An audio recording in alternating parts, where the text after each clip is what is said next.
Good afternoon. My name's Evan Vaughan. I'm Executive Director of the Mid-Atlantic Renewable Energy Coalition, and I'm here joined by Moira Cyphers, who is the Senior Director of Eastern Region Affairs at the American Clean Power Association.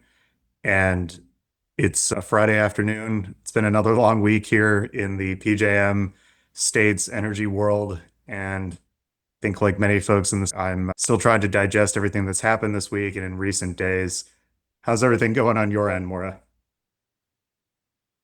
Things are good, Evan. Thanks for sitting down to have a Friday afternoon chat with me. I know in the past you've put these meetings on our calendar as things like Doom Spiral or PJM Panic Dump. I could probably search my Outlook for some of your more creative calendar names for our late in the week kvetching.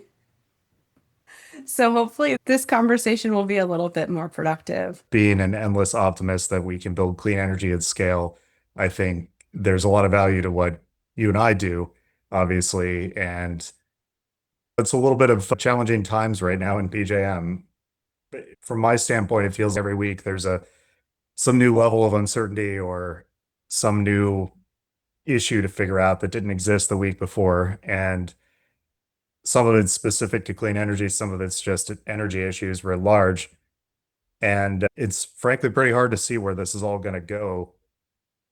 If I was a betting man, I'm not sure I'd place how much capacity we were going to get built on the grid here in the next 5 to 10 years. Feels like there's a pretty wide range of potential outcomes based on all the factors at play at the moment. Yeah, I completely agree. One thing that comes front of mind to me when you're talking about large scale generation in PJM and what the next 5 years look like is offshore wind. I just saw that WoodMac reduced their 2030 goal. I think it had previously been hanging around 12 or 14 gigs down to six. So just presuming that through 2030, the current projects under construction get built. But that's a pretty big factor in nearer term large scale generation, especially in places like Maryland and Delaware and New Jersey. What are you forecasting on that front? And how's PJM thinking about offshore wind? Are they thinking about replacing it? Are they calling for a need for it? I'm curious about what's going on in that space. It's a great question. And I think really the two projects that have the best chance of coming to fruition on the offshore wind side, it's the CVOW, the Coastal Virginia Offshore Wind Project that Dominion's building down in Virginia. I saw some great news recently that they're actually set for coming online next year because they finished installing all the foundations, which I'm sure you've seen that too. Awesome, awesome news. And then the US wind project in Maryland has all of its permits pending one that's in the courts right now. They've got their offtake agreement, they've got interconnection point, and that one's what we're really watching to see, can we realize the potential of offshore wind in the next 5 years? Beyond that, things open up a lot. There could be other opportunities if the federal government lays off the putting the thumb on the scale against offshore wind. To your earlier question, how is PJM thinking about this? I think PJM itself has said time and time again that we need all the electrons we can get on the grid. And I'm not sure that message is really fully sinking through with some of the people in the policymaker and pundit space. I think everybody wants to hear their resource being all the electrons you can possibly get. And there's a lot of energy tribalism. We all know political tribalism, energy tribalism is very much a thing, as anybody who does the job that you and I do knows. And I think that's really unfortunate because I use this stat all the time. I actually learned it from Manu, who is the CEO of PJM, outgoing, but he's there for another few months.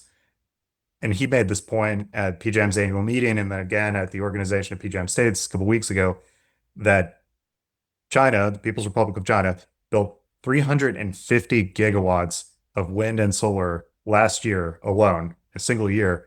And I'm a little out of date on my national clean energy stats, but I think that is more than all of the wind and solar installed in the United States in a single year, Mhm. which, look, I don't care if you think AI is the savior or the devil.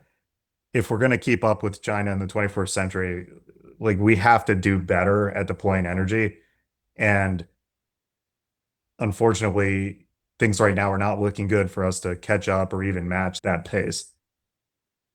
Yeah, I think your point about energy tribalism is well taken. I might take it a step further and say tech tribalism.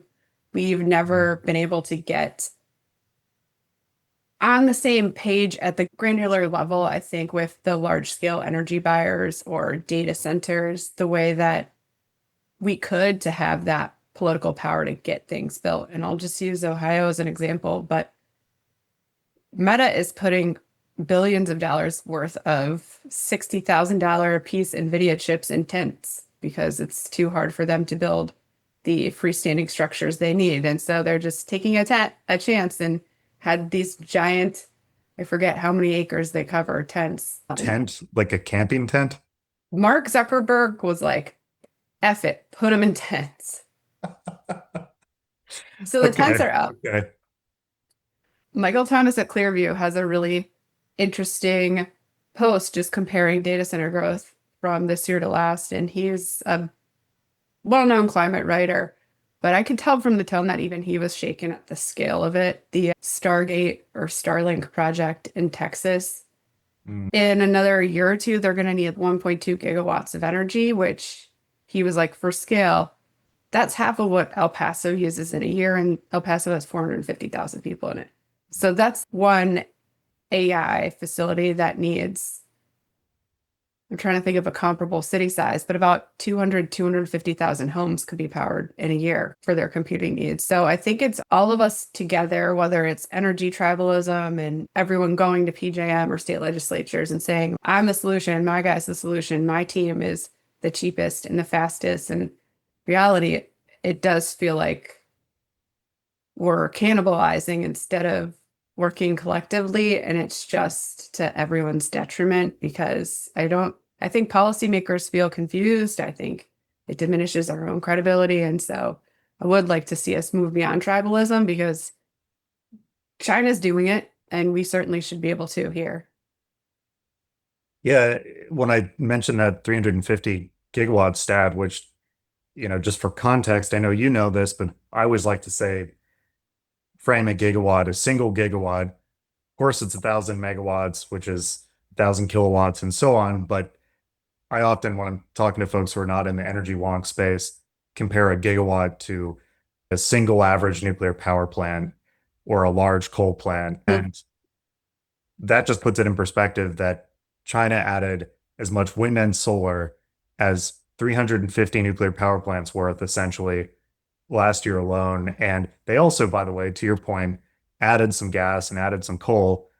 And I think, though, the narrative, which frustrates me to no end, is that when we're talking about climate change and reducing emissions, you have people who say China's building coal plants, so why should we have to do anything to address climate change? And I think that's just a far oversimplified argument.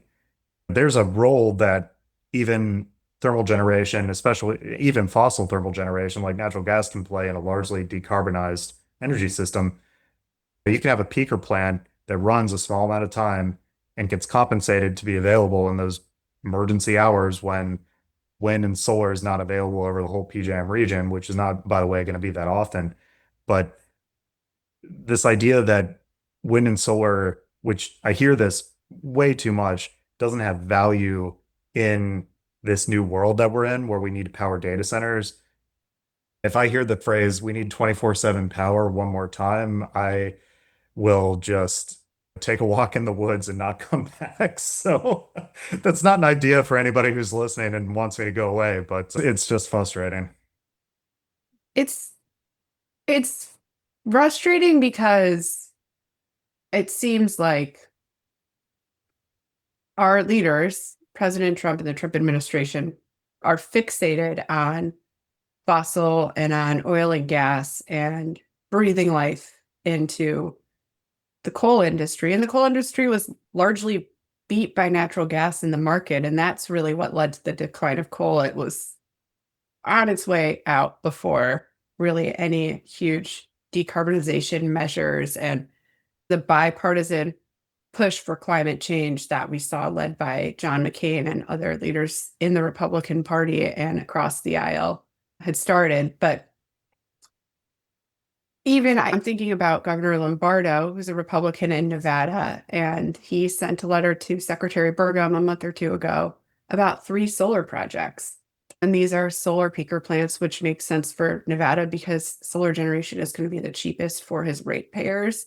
And at this point, the Trump administration has said, we're not going to permit these projects. We have major problems with them. We don't want them on federal lands. And just they're not ideologically consistent with where we are in our policy positions, which I think that's fine because as the president, that's your prerogative. And Right. more than half the country voted for President Trump. But it's hard, I think, then to deal with that lack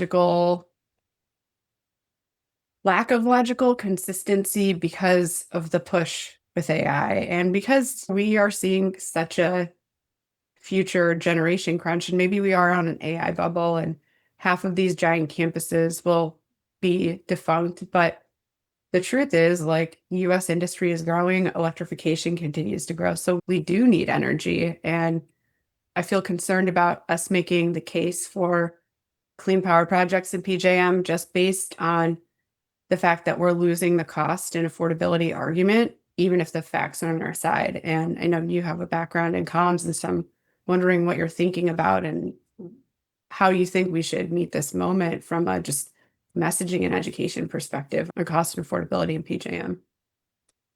Yeah, it's hard. I've spent a considerable amount of time thinking about this, as I'm sure you have as well.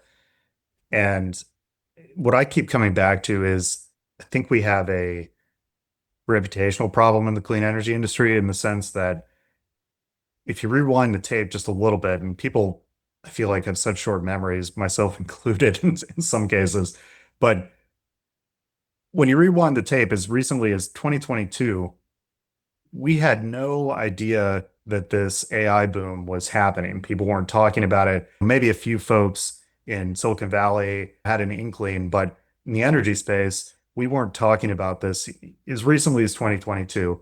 And that has led to a lot of discussions at the state level, certainly in states that we worked in PJM, where we're out there advocating to clean up the grid, to decarbonize, to have economic growth in rural communities, to provide some of the cheapest power out there. But regardless of the fact, and it is true, you and I know this, wind and solar are the cheapest forms of new energy generation. I think the piece that a lot of folks haven't caught up to yet, both lawmakers and also the general public, is that word new. So we're no longer in a place where we're replacing fully paid off, mostly fossil fuel power plants that were old and inefficient and retiring and replacing them with new wind and solar. Anytime you're building something new, it's a capital investment. It takes a lot of upfront cash, especially for renewables projects, which basically the entire cost is upfront. And then you have free zero fuel over the course of the project, small operations and maintenance costs. So when I come back to that thought of a reputational problem, it's that we have a reputation as being expensive, not because wind and solar are expensive as new energy sources, but because we've spent the last 15 years trying to replace existing generation with new investments, which is a good thing. And ultimately, everybody should be damn glad that we have those new investments now as we're dealing with this energy crunch. But I don't think that the body politic in PJM states has really come to realize how expensive it is to build a new dispatchable power plant like a natural gas plant. Incredible stat. This really truly blew me away, pun somewhat intended, because it has to do with wind energy. But the CVAL project, if you look at Lazard's levelized cost of energy report, they're a Wall Street investment firm. They provide a range of unsubsidized, all energy sources get subsidies, by the way, and now the clean energy tax credits are going away. But they provide an unsubsidized look at the cost of electricity from all different energy sources, both renewable and thermal. And I'm preaching to the choir here a little bit, but in that data, I don't know if you notice this, they call out within those ranges the price of the CVAL project, the Coastal Mhm. Virginia Offshore Wind, and they call out the price of a new combined cycle plant, which is the prices have rapidly gone up for a combined cycle natural gas plant because of the supply chain crunch and the fact that everybody's trying to build those and lock those in. Punchline, CVAL is actually cheaper than a new combined cycle natural gas plant. Now, a new offshore wind project financed today wouldn't surprise me if it's more expensive than a new natural gas plant, though there's other benefits, of course. But that just shows you how far we've come. And I love to tell that story because this was, again, just a few years ago, a large offshore wind project, cheaper than what a new natural gas plant costs today. And I think even folks that haven't been in the weeds on these issues will recognize just how dramatic that change is.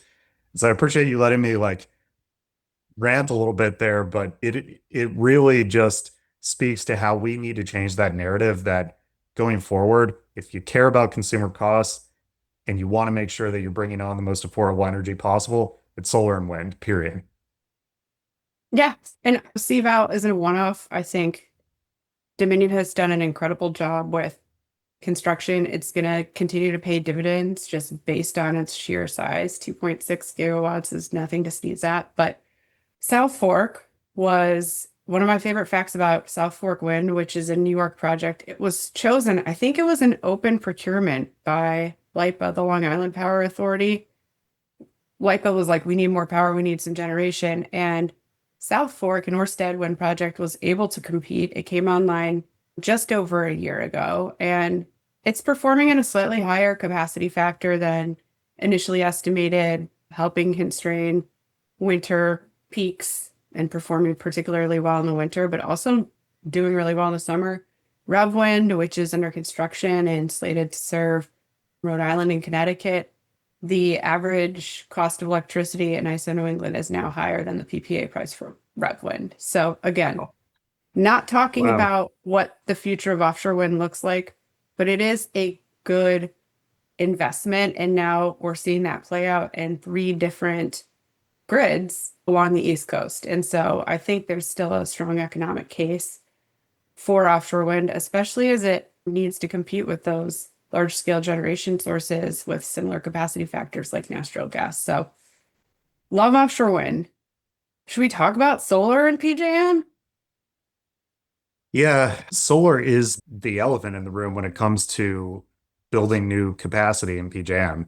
The fact that solar has been, and I'll have to check after the most recent interconnection queue completed, but certainly for the last several years, solar has been the vast majority of the queue of projects waiting to plug into the grid at the utility scale. And there's a good reason for that. If you're talking about low cost energy, solar is the absolute cheapest thing. Land-based wind in some cases, depending on how good the resource is, but solar is just unmatchable, I think, in its ability to deploy quickly. These are projects that they're very modular. You're not having to bring in a lot of like heavy cranes and machinery. They are really valuable and are a tremendous resource to add reliability to PJM, especially in the summertime. We're all cranking our ACs up because we know how hot the summers get here in the DC swamp. And it is imperative, and I've seen it this summer actually. I'm sure I'm not going to out you as a no true Scotsman here for not having the PJM app on your phone, but I pull this up all the time because I love to see like what the resource mix is at any given time. And as of 2 p.m., it hasn't quite updated for 4, but there's 86 gigawatts of generation online in PJM. 15 of that is renewables and about 10 gigawatts is solar.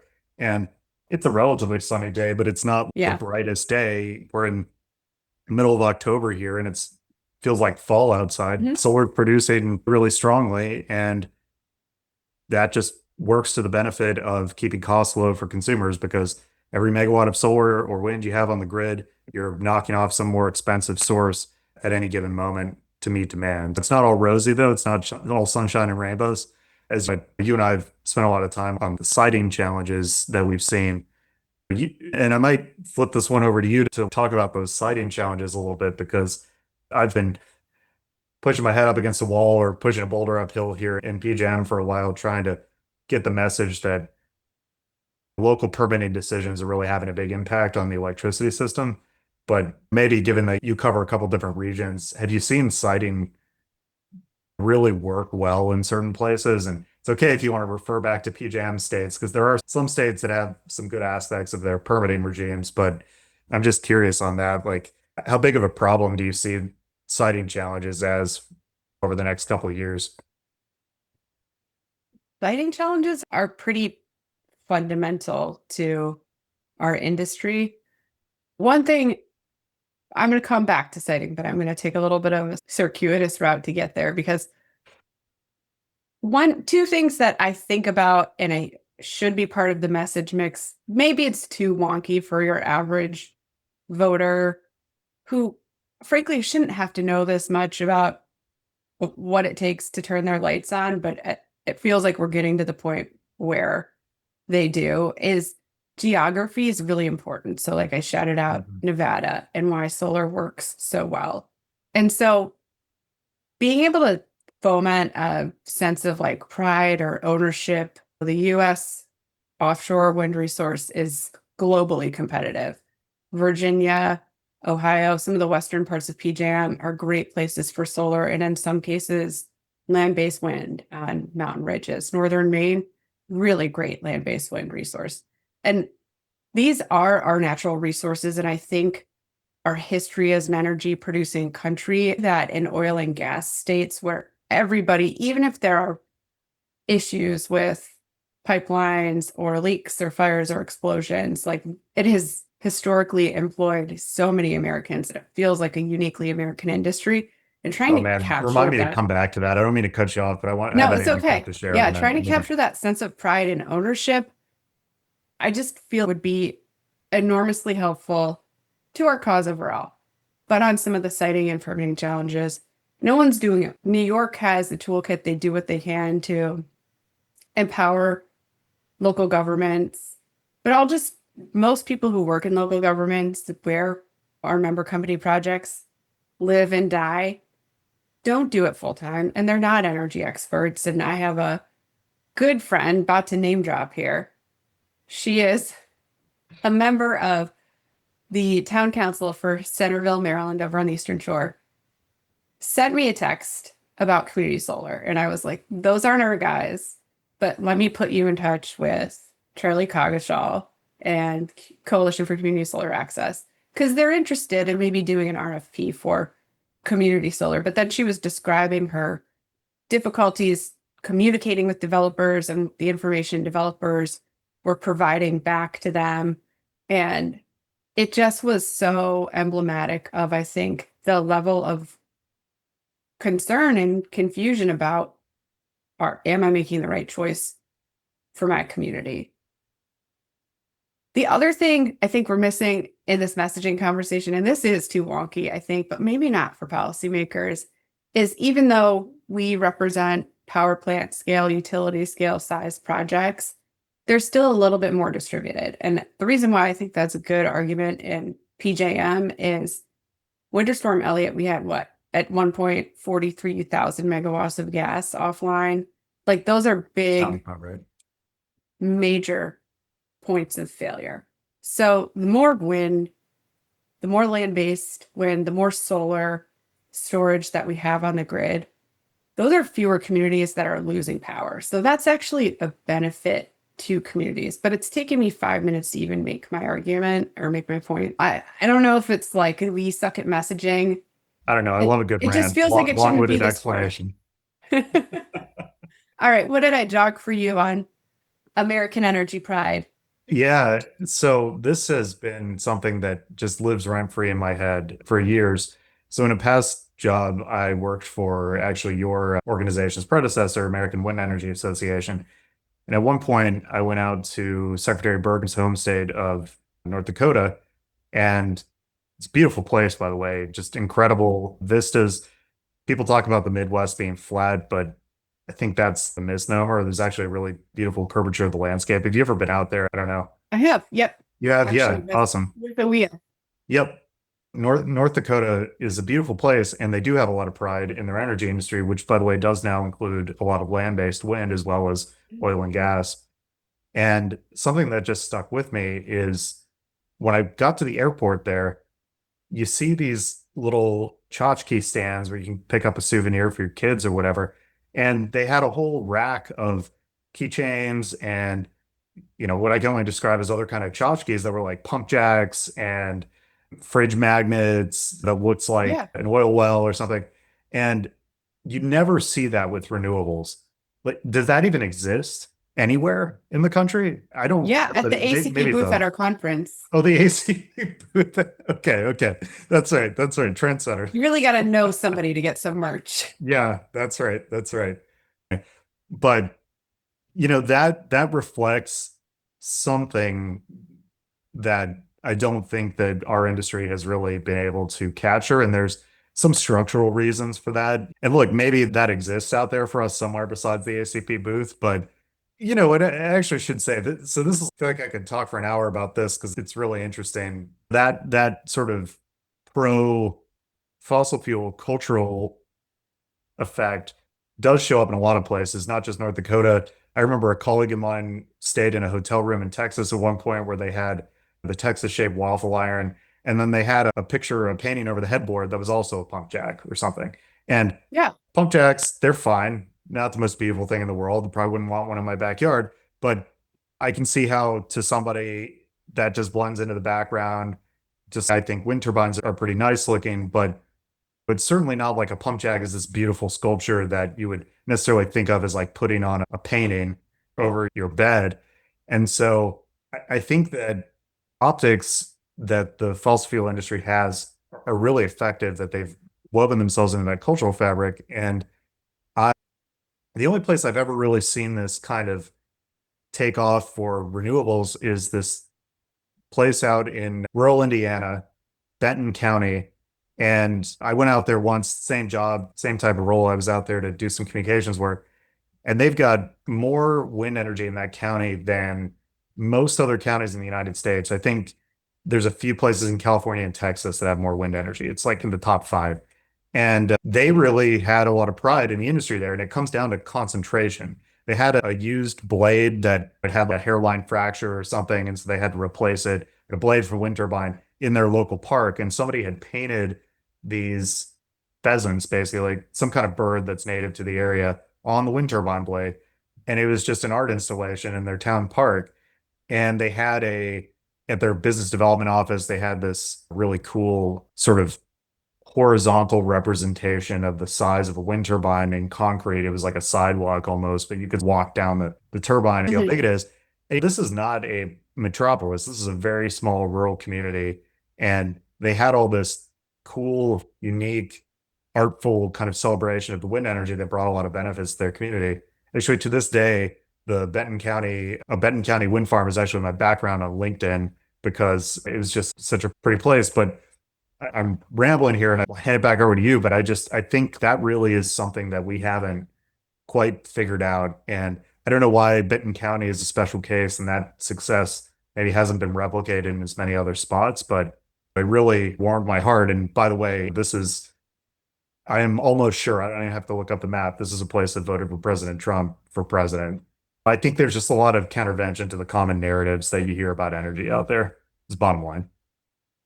Yeah. No, I think that's true. And 8 of the top 10 producing wind states did vote for President Trump. And we have a lot of concerns about all of the new policies and permitting things we're seeing out of the administration because at this point, the threats to even operational projects are pretty great. So we, in those big wind producing states, may be looking at more of a reliability, resource adequacy issue and impacts to wholesale market rates in the near term because of these changes.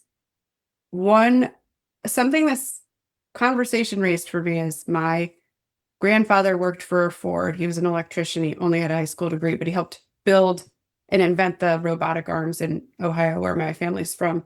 But I have always, Wow. because he worked for Ford and it was a major employer and they were a union shop, and half our grandparents' neighborhood had retired from Ford and everybody drove Fords. And every year, someone in my big Irish Catholic family would get a discount on a Ford because of my grandfather's job.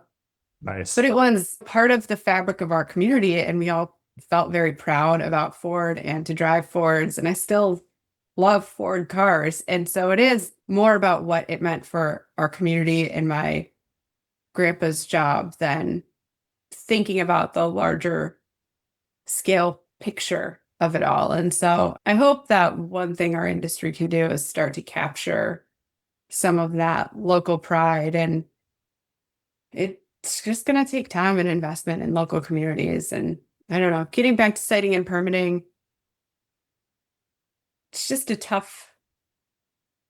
it's a really tough topic. So there are so many bans, there's so many moratoria. I am totally sensitive to it because these are new projects. It changes the fabric of your community. And at the same time, though, we need energy. And so what are we gonna do? Like, how are we gonna square this circle? And I think many people have tried and continued to try, but at a certain point, needing energy needs to take priority, I think, over unfounded concerns about soil use or whatever. We did an event with Abigail Spanberger, who is running for governor in Virginia, and there were some developers and some other trade associations in the room, and it was like a policy roundtable discussion. And one developer came and they brought their local community person, and they said, we have invested $7 million in a project in Virginia that is located between a prison and a landfill, and it has a natural pine tree buffer on the other side. So land that is virtually useless to anyone else. We could not have found a more opportune site for utility scale solar project if we had tried. And the local jurisdiction voted it down. And I think it was like a zoning text amendment or something simple. And clearly the land had already been zoned for industrial use, and there's prison, there's landfill. $7 million down the drain on a project that would have brought property taxes into the community because that anti-solar sentiment is so strong. And that's just one example, but it's a funny one because I really can't think of a more great site to put a utility scale solar project that sometimes communities don't want to see in between a prison and a landfill and a giant forest. Yeah, there's a million reasons you hear why not to do a project in any given location. And I think everybody knows the term NIMBY, but really, I think it's less about folks being unreasonable in local government or project neighbors and more, not that you were saying that, but just I think a lot of times it's couched as, oh, these locals are unreasonable. They're not thinking about the bigger grid and so forth. But in reality, it's just a decision-making mismatch. They have a certain set of levers that they can pull as local decision makers, and they have a certain set of priorities that they have, which are legitimate, preserving the character of their community, ensuring prosperity in their community, keeping people safe, all important things, which, by the way, I don't think any of that has to be inconsistent with solar, but for some folks it is. And what ends up happening, though, is when you have a question about, is the state going to have enough electricity to supply the economy, or are our rates going to go up if this project doesn't get built?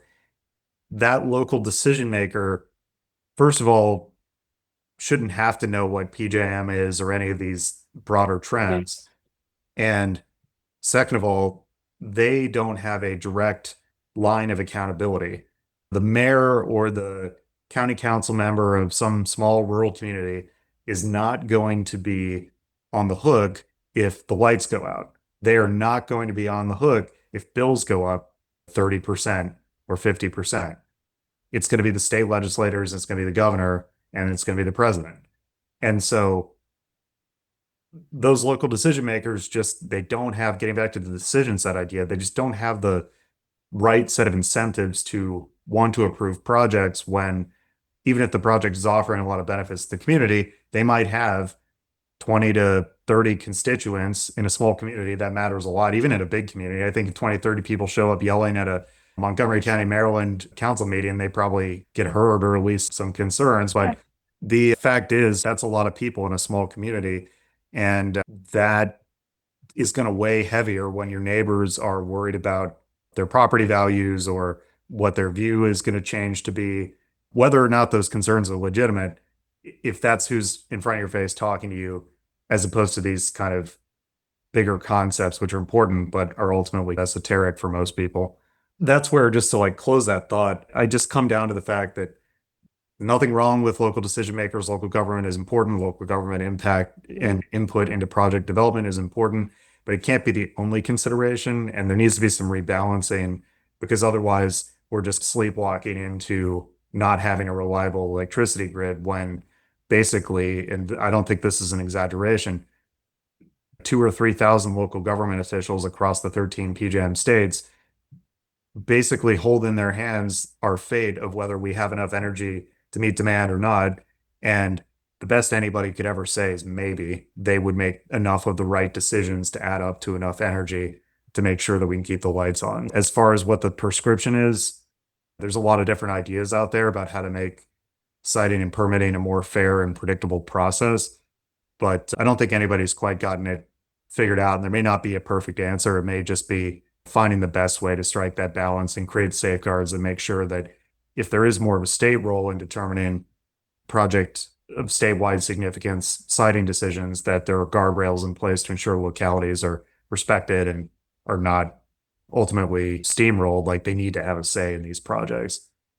That's a long conversation. That's probably a decent place to end it. I don't know, Maura, if you have any closing thoughts there, but this was a good conversation. I enjoyed talking to you. This was kind of refreshing and gave me a little bit of energy on a Friday afternoon. Yeah, I have one last question to close out this Yeah, of siting course. conversation, which is, do you think a work group is an effective way to solve utility scale siting problems? Far be it from me to talk down to work groups. Some of my best friends are work groups, but I think that a work group can provide an important forum for learning, where folks who have different experiences, which are all important, can come to the table and share those experiences and try to build a common understanding. But I think that ultimately, with these technologies, it's really no different than a microwave or a airbags in your car. We know what the safety parameters are. We know what the impacts are. We've studied them enough. These technologies are not new at this point, certainly not solar and wind. There is some level of ability to define what a safe and responsibly sited project looks like. And there's no reason that every single locality in the country needs to come up with their own interpretation of what is safe and effective for these projects. They may ultimately not want a project, and there's some validity to them having a voice in that conversation, but we don't need to reinvent the wheel a million times, because we know what the safety standards are. We know what the UL, United Laboratory type entity stamp of approval is for battery storage, as the National Fire Protection Association standards. These are things that we really shouldn't have to relitigate every single time a new project gets built, which adds cost and ultimately hurts consumers at the end of the day. That's right. Thank you, Evan. This has been a delight, and I hope we agree. do it again soon. There's so many fun topics we could try to unpack for a Friday That's great. afternoon discussion with just dudes talking energy. Energy Just a- dudes. Just a couple dudes talking energy. That's right. Good to talk to you, Maura. Thanks. You too, Evan.